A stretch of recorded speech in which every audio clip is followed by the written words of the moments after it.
What's up, everybody? What's going on?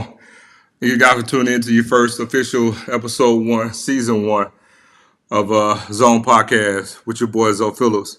Uh, Glad you guys tuned in. Look, before we even get started, man, I just want to thank everybody, man, for tuning in.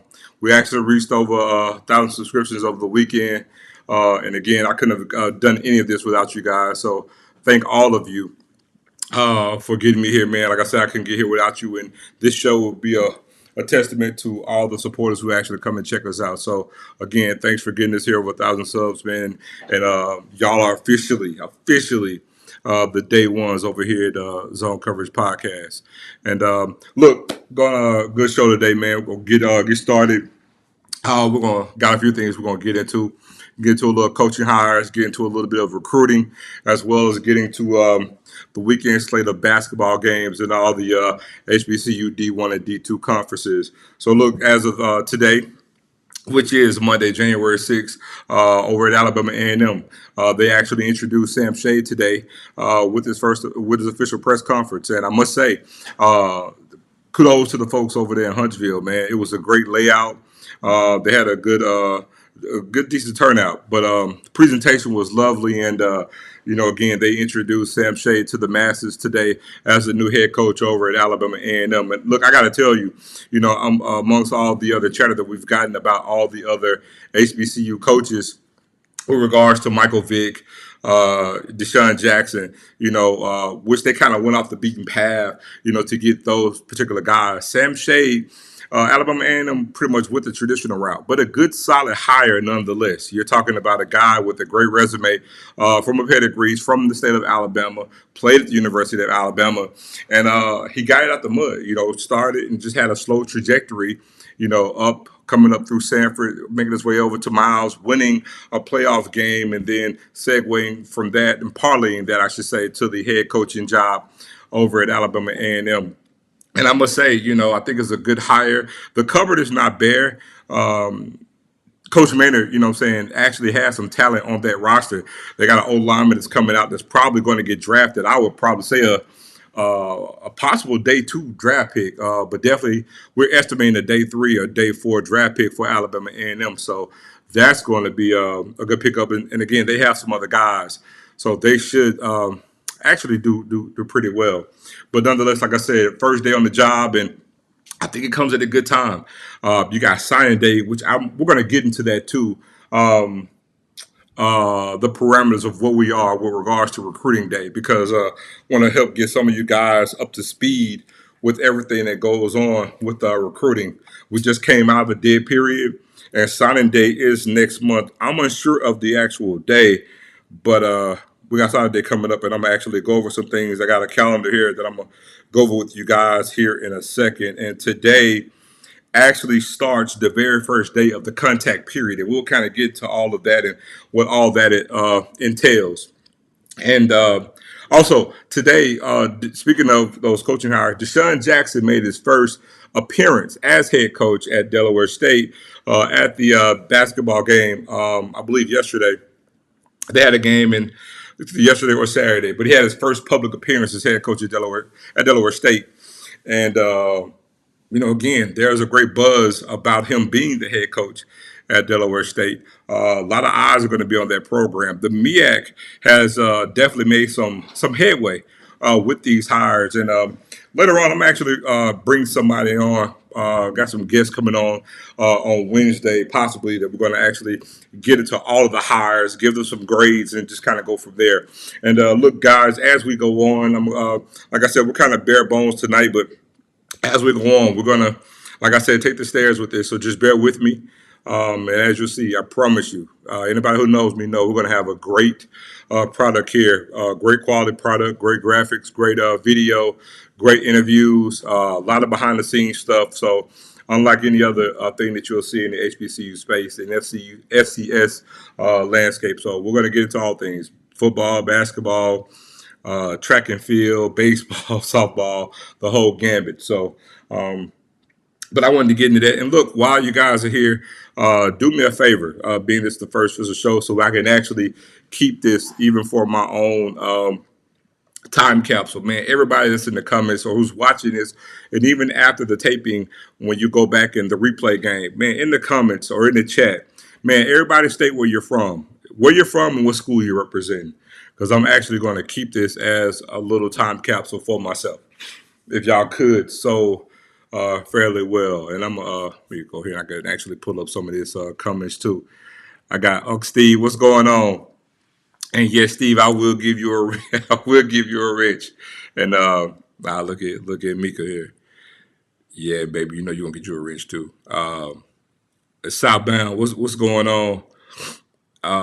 Bless one, man. Thanks for tuning in. No slack in the swag. What's going on?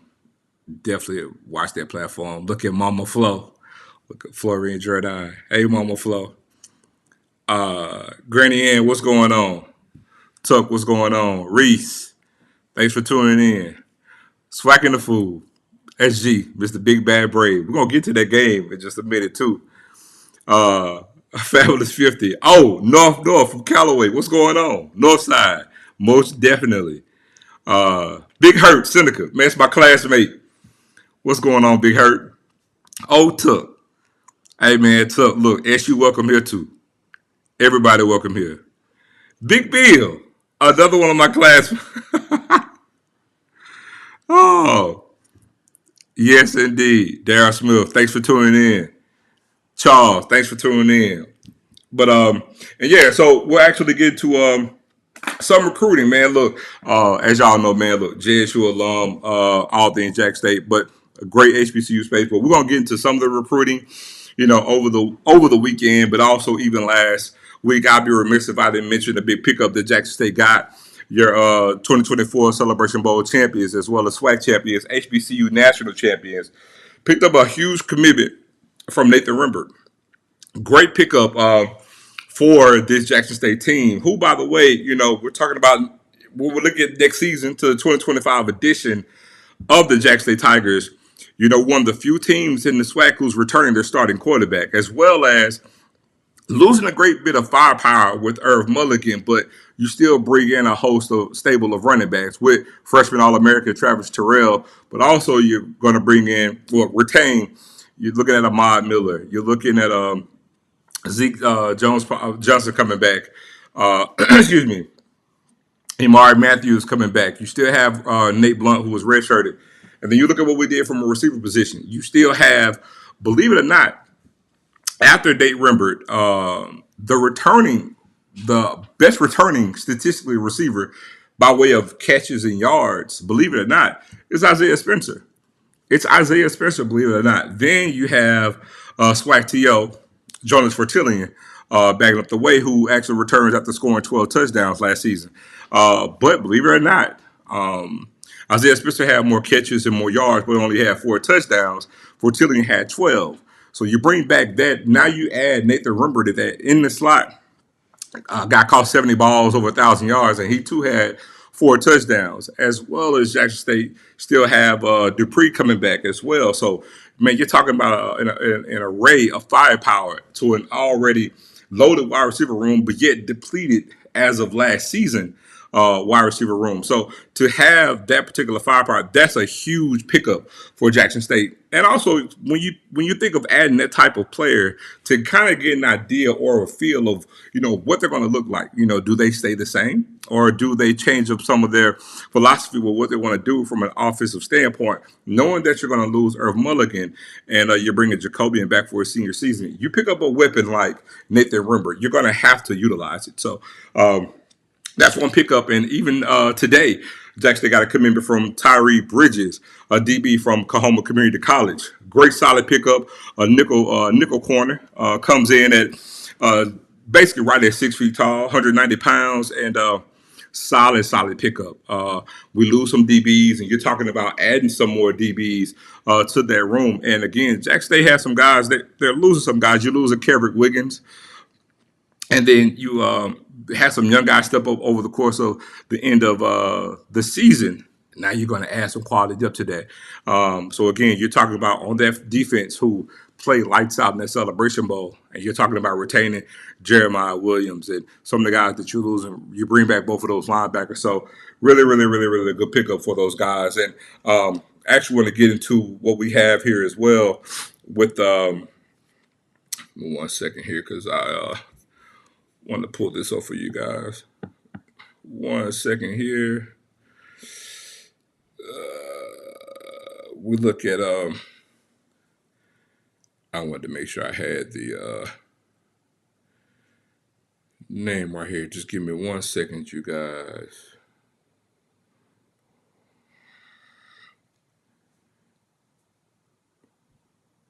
One moment.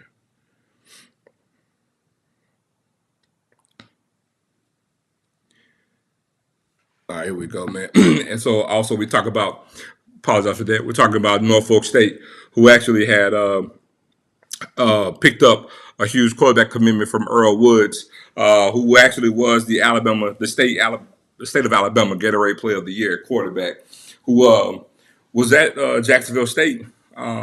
Excuse me. Before coming to Norfolk State to play for Michael Vick, which is a huge pickup. Short in stature, kind of reminds you in the build of player escapes me from Oklahoma, the quarterback for Arizona. Just drew a blank. Tyler Murray. Put you in the mind of Tyler Murray, or Kyler Murray. I'm sorry. Put you in the mind of Kyler Murray at quarterback, but has some wheels on him. But again, it's a great pickup because he comes with some good pedigree. Had some good stats coming out of high school, and didn't really burn a year, if I'm not mistaken, last year. So, but even if he did, he still had 3 years of eligibility.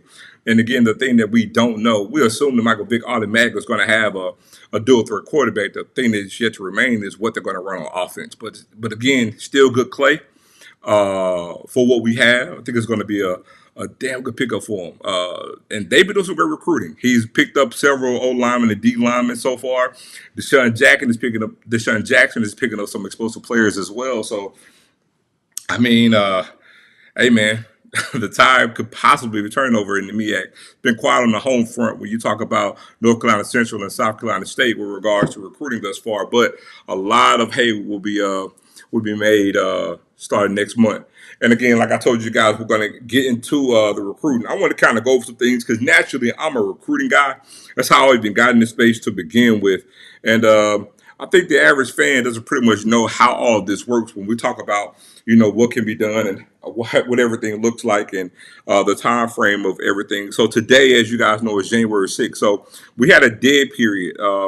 The dead period means no contact, no communication. As you guys know, it was the holiday season. So for Christmas and New Year's Eve, everything was pretty much dead. So everything has been shut down since December 23rd. So today, January 6th, marks the first day that coaches can actually contact recruits and do recruiting. And on the FCS level, because on the FBS level, most of the schools pretty much have got all their classes in tow. Last month, guys are going to be enrolling here coming up the next week or so for the spring semester. But on the FCS level, it's a whole different animal, right? Because we just can't go and grab all 24, 25, 26 guys in December. So what we do is get everything that's filtered down back to us. Now, when you talk about what that's going to look like, so now, I'll use Jackson State for example. Jackson State signed 12, 13 guys in December. Good number of those guys are going to enroll next week. I think school starts next week, I believe. Well, not a lot of FCS or even HBCU schools sign a great host of kids. Alcorn signed quite a bit of guys. I think Alcorn got quite a few JUCO guys as well. But typically on the FCS level, we sign the majority of our players in February, and then we'll kind of filter through the later spring and summer parts to get the bulk of our players by way of the portal because the nature of and the landscape has changed. So the contact period has started today, and it'll actually end on Saturday. And then you'll have another dead period of 3 days for the Martin Luther King holiday. And then it'll be open season until February 1st. And signing day is literally, I believe signing day is either on February the 4th or the 5th. And then you're going to have a dead period That means, the dead period means there's no contact of any kind to any player. Letters, calls, texts, nothing. It'll be dead from February 3rd all the way up until March 3rd. And at that point, you'll have a quiet period. And that'll roll on up until April 15th, which, if you know, then most of your spring ball will take place. So your recruiting won't pick up for most people until after most schools' spring game. And at that point, you're talking about recruiting, and at that juncture, you're really pretty much going over all the upcoming seniors for next year, right? So you'll only be talking at that point recruiting because everybody's class will be filled. You're only going to be touching in guys in the portal, JUCO guys is probably coming in, filtering in late, but the bulk of all FCS players are going to come in February. So pretty much any and everything that's been done from the end of the season to now is going to show itself for the majority of SBCU kids starting next month on signing day. And so, like right now, if they haven't really made any bases on what they're going to get and the guys that they're targeting, I tell you what, if nobody really has any outstanding things on February, they're basically banking on getting solely through the portal starting after signing day and pretty much just going through the summer. And I can tell you, I would not want my team and my school to be filtering, banking on what they can get in the summer. Can you get some hits? Man, of course you can.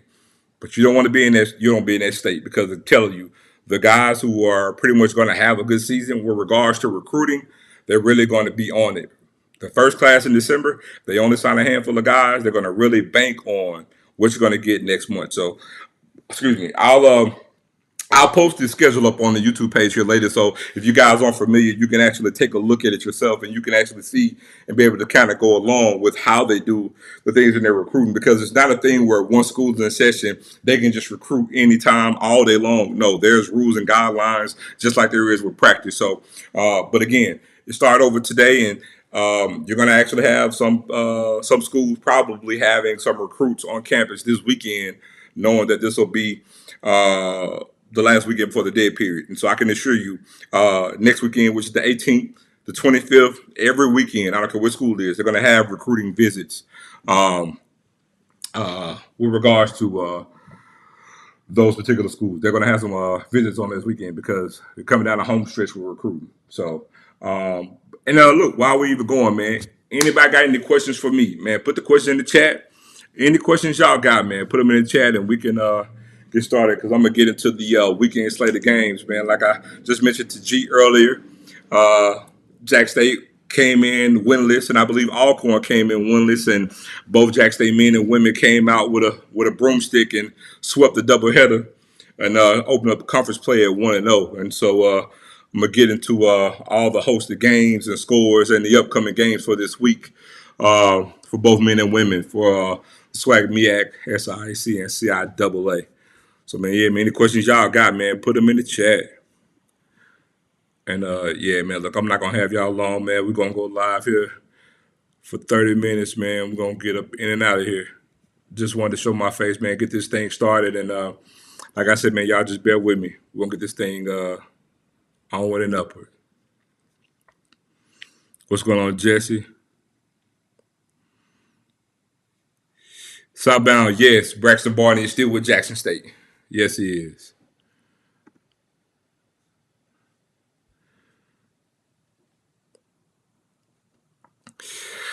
Coach, what's going on? Yes, Busted Badass did cry during the Jack State game. I don't know, man. I think he might have something going on off the court or something. I don't know what to get into that, but it didn't look too good for him. It was highly, really, really emotional at that point. So, yeah, he was crying during that game, which is, kind of crazy. Let's see what else we got here. Yeah, Jack State did get James Houston in June, matter of fact. Look at Jaron. My baby, what's going on? Yes, sir. You definitely need players in camp as early as possible. Most definitely.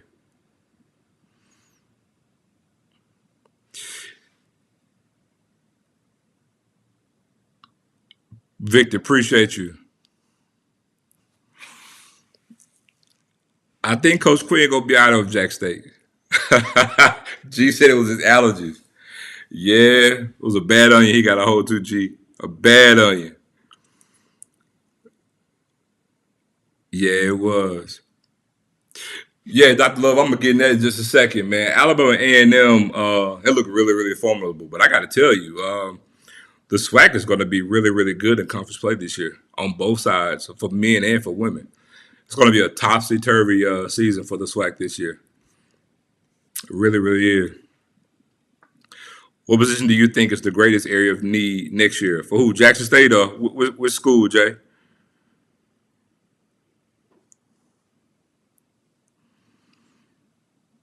Prime was killing the portal same way he is doing at Colorado. Probably so. I hadn't, to be honest, I really haven't kept up much with Colorado with their recruiting this time. I would be lying to you. Yes, Fump. This is the last year. So, no, last season was the last year for the two signing period. So the December signing day that we just had last month was the last early signing period in December. We will no longer have that. Going forward, signing day will be only in February. You would love JSU play North Dakota State.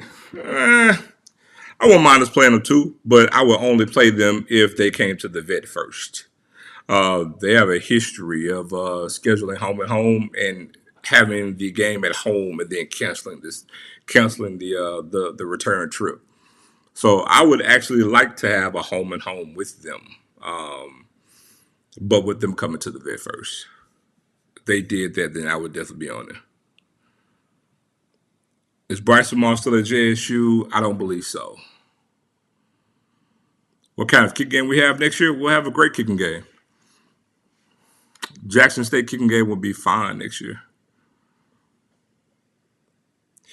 When the portal is open now, the portal will shut down. I'll have to look into that because they've changed when it opens and closes because they're going to restrict now that when it opens, it'll only be open for 30 days. So I have to look into that because they've changed that from last year to this year.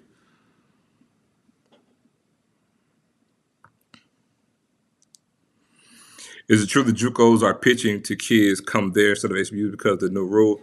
I'm unsure. I'm really unsure. But that rule isn't all the way finalized just yet. So I think there's much to come from that. Now the JUCO rule that's been asked about actually only applied to one player, and that was the quarterback from Vanderbilt. But they actually, I believe, since then came out and revised it to include certain players that if they play at a certain time period, it's not just for any kid that played for JUCO. I think it's a time period from when they played. If they played, they can retain their eligibility. But I would have to even check more into that to see what all that entails. Because I believe, even with that changing now, I don't believe going forward that, for example, if any kid is playing in JUCO right now in January, if he's at a JUCO, well, let's say in the fall, if a kid in February signed with a JUCO and he actually plays for them in the fall, that he'll be there for 2 years and doesn't and he's still able to retain his 4 years of eligibility at a 4 year school. I have to look more into that. But when the rule was first implemented, it wasn't a rule throughout the whole NJCAA. It was solely for the quarterback at Vanderbilt. No word on Isaiah's coming back. I wouldn't hold my breath on it though. It's gonna be a tough one. I would love to get him back. I hope the book of Isaiah's is back, but I think it's gonna be a tough one. No, Zai hasn't been picked up to my knowledge by anybody just yet, but I'm almost certain. I know he got an offer from Valley, and I think he has some other offers for some other schools within the SWAC. But I'll be surprised if he goes. He's not picked up by anybody. I definitely look forward to seeing Zai on somebody's roster playing in the fall.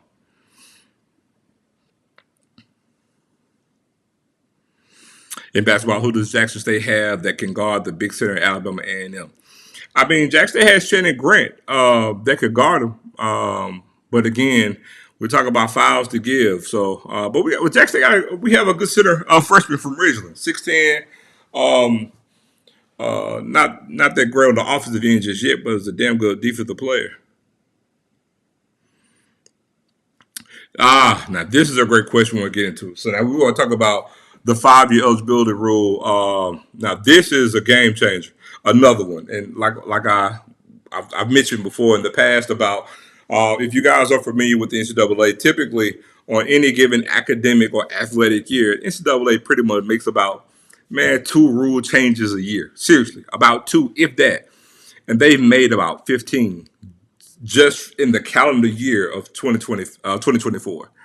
And they actually passed this out last week. And I got to tell you guys, now, if you couple the fact that now you have 5 years of eligibility, as well as coupling that with every year being able to transfer every single year, man, that's going to be a tough road to hoe for HBCU and FCS schools. But the one caveat, which is still remains, is the kids got NFL dreams. You got to get on the field because at the end of the day, you got 105 roster spots on the FBS level, and they're not going to just have a mass exodus of just booting players off every year.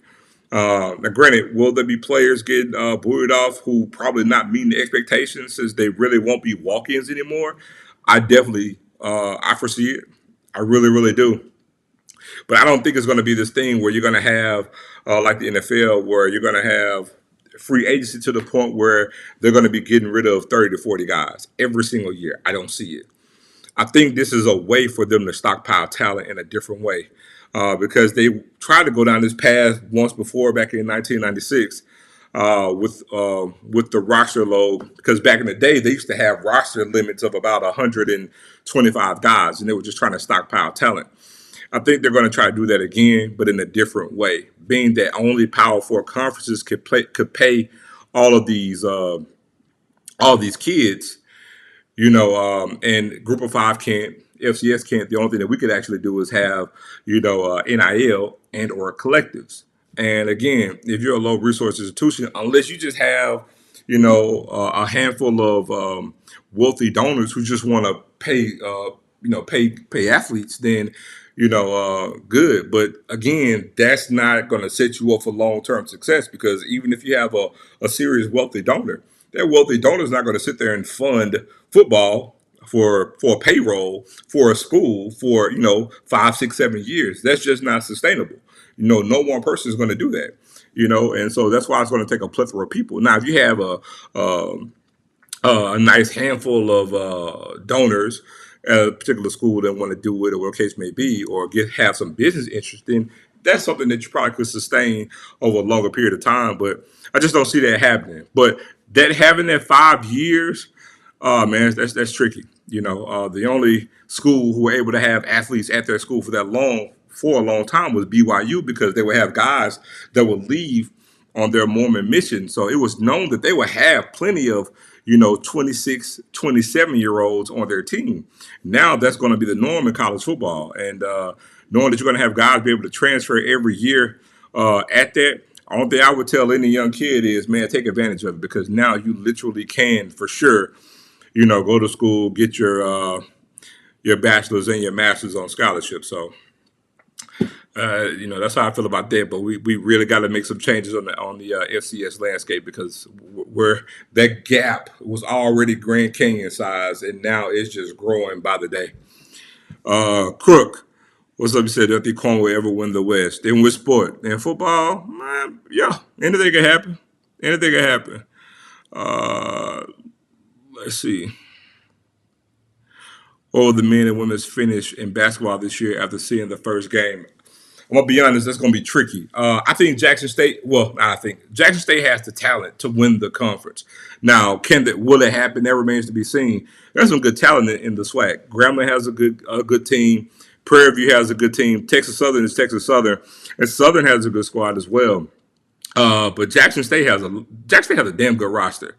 A lot of new pieces coming together. But I think Jack State, from a scoring standpoint, has the best player in the league in Deshaun Ruffin. Coming off an ACL injury, he looked the part against Alcorn. But, man, when he gets his leg – and he didn't play, I believe, the first 5 games of the regular season, I believe. And, man, that kid get his legs from up under him. They're going to be all right. And Alcorn's young. They're young. But it's some talent in this league for sure. Let's see what we got here. Tony, are they doing this to hurt the small schools? I can't really say that they're doing this to hurt the small schools. I think they're just doing whatever they can to benefit the Power Four. You can see it's clear as day, and I personally believe that ESPN is colluding with the Power Four to actually help them. I mean, pretty much just making it semi-pro football. Pretty much what we see, and because I think even if by God's grace, let's just say, a FAMU or a Jackson State were to sign another Travis Hunter, even for whatever hypothetical reason that you could think of, you'll only have them for 1 year regardless. Because again, we can't maintain to pay what they'll be willing to what they're going to garner. You look at Quinn Ewers, who barely played at Texas, got hurt, jumped in the pool, and he's getting offered $6 million, and he's still not catching up to where Peyton Man. I mean, I'm sorry, Cooper Man's son is. I mean, it's crazy. So they're doing everything they can to really really hurt us. So Joe said after JSU beat USF in 2025 and winning an ATL for the second time, what would be the next goal? The next goal would be the same thing they did all the time. I mean, to come back the very next year and win the SWAC and win the Celebration Bowl again. Same thing. I mean, if you're USM and you're in the Sun Belt Conference, if you win the Sun Belt Conference and go to the bowl game and win, goals are still the same. Doesn't change. How do you feel about HBCUs pitching to recruits to come play with them for 2 years, get on the field, and then transferring up to Power 4 for NFL looks? I don't have any particular way against it. I mean, at this point, I would only say, what options do you have? If you got a player to come for 2 years, because look, the way we know college football, that ship is sailed. So if you get a player that comes for 1 year and he shows out and he helps you win, and he could segue someplace else, I mean, what can you say but take advantage of it? I mean, it's a mutually beneficial arrangement, right? You get the player to come to you, provide his talent, and he provides some goods to you, and you reap up benefits from his goods. I mean, and also if that player increases his value but helps you win the process, what can you say? Now, would we like to have somebody come for 4 years and get his degree? Of course we would, but it's the lay of the land now. I mean, that ship is sailed. So you have to adapt. And as we always say, man, adapt or die. And so that's all you can do at this point. That's all you can do. Let's see. What's up, Don? Let's see. And let's see. Oh, and let me go ahead and get to these games, man. Like I said, I'm not gonna hold you guys too long. Put us up, man. I'm gonna get into the CIAA. We have right here. Got in the standings right now, man. We got right now, man. I even got the conference so huge, man, with all the teams they got. And right now on the Eastern Division, man, Edward Waters and Clark are actually tied. Hold on, let me see. Hold on. Yeah, right now Edward Waters and Clark are tied. Overall record. Hold on, let me go to these scores right quick. Hold on.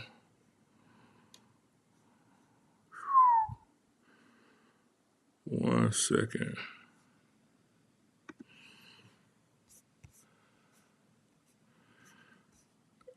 All right. Yeah, we're getting to these games over the weekend. On the women's side, we had Lane come in on the short end of the stick to Fort Valley State, 63-35. Yeah, Albany State beat Lamar Owen out of Memphis, man, 60-46. Tuskegee beat Savannah State 58-50. Got Benedict beating Kentucky State 83-67. Clark Atlanta with a resounding blowout by 30 points over Spring Hill 80-50, and Central State beating Allen 72-58. And today they only had one game on the slate, and that was Edward Waters Tuskegee. Edward Waters winning 50-43. And this is on the women's side. On the women's side, they only got 3 games scheduled for tomorrow. That's Miles at Albany State, Erskine College at Edward Waters, and Fort Valley State at Middle Georgia State University. And which is fine. It's January, and they still got some non-conference games on the slate. And then when we get to the men's schedule over the weekend, you had Albany State beat Lamont on 84-80. You had Morehouse beating Miles 77-75. Tuskegee beating Savannah State 54-41. Yeah, Kentucky State over Benedict 82-63. Fort Valley State over Lane 69-63. Clark Atlanta over Spring Hill 81-76. And then we had Central State over Allen 61-55. And only had two games on the slate. One was canceled. That was Kentucky State at Charleston University out of West Virginia. That was canceled. And then you had Edward Waters tripping up Tuskegee 72-67 over in the SIAC. When we get over here to the get over here to the CIAA, you have three games over the weekend. You had Johnson C. Smith losing to Virginia State 54-53. You had Livingstone losing to Young Harris College. Never heard of that school in my life. You had Lincoln beating Shaw 89-78. And then you had Virginia Union beating Virginia Lynchburg 82-53. And then you have Elizabeth City State beating Livingstone 92-85. I'm sorry. Over on the men's side, we have let's see here. Not even seeing any scores. Only got the standings up here. Woo. Virginia State sitting there 4-0. Oh no, that's wrong. Ain't got no schedule up here. Man, y'all got to bet on this website, CIAA. Okay, they had one game postponed. It was Johnson C. Smith and Bluefield State today that was postponed to later on. I'm almost certain due to the weather. And then no update, but you have Virginia Union and Shaw and Elizabeth City State and Livingstone, which that's probably ongoing as we speak. Now we get over into the MEAC. 1 second here.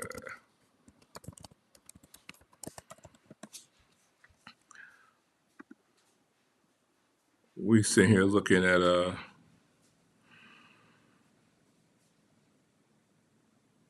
right, schedule.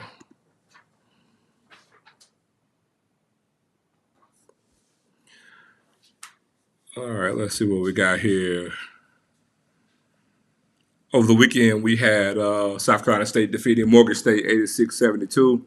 We had Norfolk State beating Maryland Eastern Shore 81-59. Got Coppin State beating North Carolina Central 63-61. And Howard defeating Delaware State 100-94. On the slate today, we had Delaware State losing to Norfolk State 64-73. So actually, that game was today that Deshaun Jackson was at. I mentioned earlier. And you have right now on the air Coppin State and South Carolina State. And on the women's side, we had Coppin State defeat North Carolina Central 69-66. Morgan State defeating South Carolina State 55-54. Norfolk State defeating Maryland Eastern Shore 72-54. And Howard defeating Delaware State 74-66. The games on the slate today, Norfolk State ran roughshod over Delaware State 94-54. And Norfolk State has an amazing women's basketball program right now. The coach is doing an amazing job. And Coppin State defeats South Carolina State 84-38.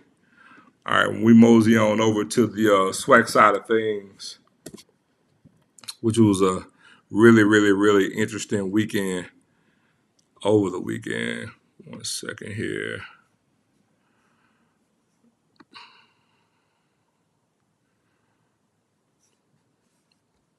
All right. Over the weekend, we had Jackson State. All right, as we mentioned earlier, Jackson State defeated Alcorn 67-64. Grambling defeated Prairie View 67-44. Texas Southern defeated Southern 55, I believe 51 that was. Hold on one second. There we go, 55-51. You had Alabama State defeated Valley 64-49. Alabama A&M defeated Arkansas Pine Bluff 66-52. And FAMU defeated Bethune-Cookman 62-54. On the men's side, let's see here. One second.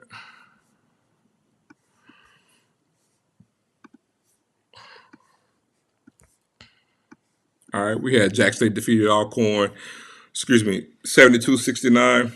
We had Prairie View defeated Grambling 73-55, which I like to think was an upset.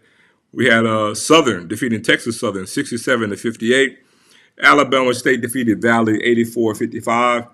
Had Alabama A&M to defeat Arkansas Pine Bluff 89-79, and then we had Bethune-Cookman rounding it up, being FAMU 62-55. So again, good slate of games, and looking to see how everything gets into. One second here. Let me get into one thing, and 1 second, you guys.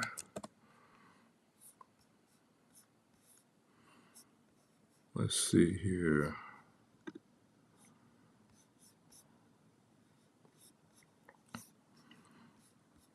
Let's see what we got, man. So I have some questions here on Facebook. I ain't gonna leave nobody out. Y'all just bear with me. Let's see here.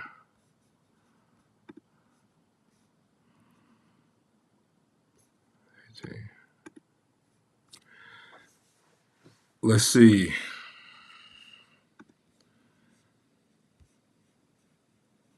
I'm not seeing anything here. I got Will. Hey, Will Sterling, that's my guy, man. Look, anybody need some photos, man, go holler at my boy Will Sterling, man. Celebrity photographer, man, for all of Black Hollywood. Hey, Daco, what's going on? Doug, Devin. I'm not seeing these questions, though, at all. Some of them not doing right. Huh. All right. I'm not being able to get you guys. Y'all forgive me. Hold on. Huh. Okay. All right. My bad, y'all. Let's see here.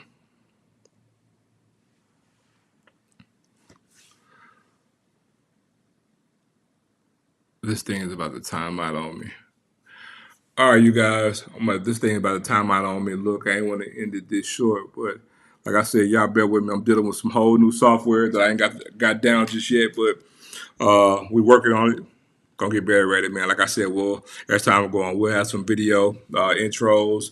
We'll do some interviews here, man, live. We got some real good contacts. I got a real good Rolodex. So, like I said, apologize for the inconvenience, but it's about to time out on me. So, look, I'm coming back on here live again Wednesday, man, at 8:30 to 9. Be an hour on Wednesday, 8:30 to 9:30 Central.